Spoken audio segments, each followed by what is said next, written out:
Mr. Bannell, would you like to ask your question in 2 minutes, please? Yeah.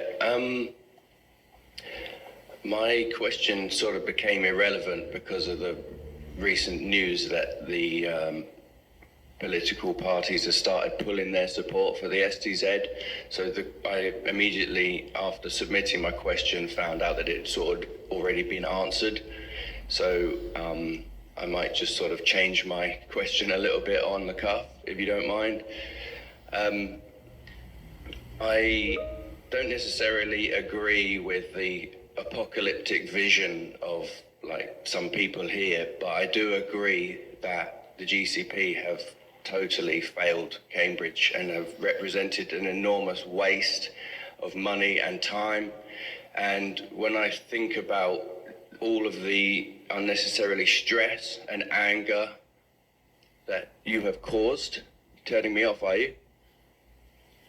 When I think of the unnecessary stress and anger that has been caused over the last 10 months, I don't really see that there's any positive suggestion that I could make to the GCP. I don't really have any faith that they would do a good job in anything. They just spend a lot of money and waste a lot of time. And so I think I want to use this opportunity to bridge the gap between members of the public who are at odds, right? We all want to work together to a better solution, but you know, we don't need to fight each other or argue with each other.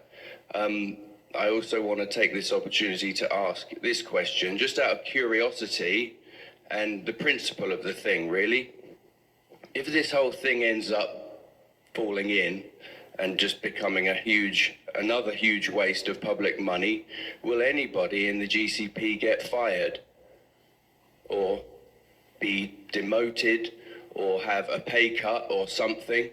Will there be an internal review? Will there be some kind of reckoning that will show the public that you're a responsible body and you're not just here siphoning off public funds?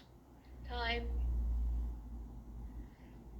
I'd just like to pick out Mr. Bannell's question at the beginning, because I don't think that's appropriate to ask an officer to respond to. I would like to say in response that the range of public questions that you are hearing on this item underlines that all members of the public do not share Mr. Bannell's particular point of view, and that there is a major challenge for elected politicians to synthesize and provide leadership on which we can obtain a consensus. And it's been the view, and I would personally stick to it, that that is going to arise through dialoguing with the public, and that is what the GCP has been doing, and a decision has not been made on that process so far, and it no doubt will be, but I don't think that the existence of a dialogue and the iterative process that it implies would suggest that anyone has failed at this point. So I will ask Lynn to respond to the other two questions, please.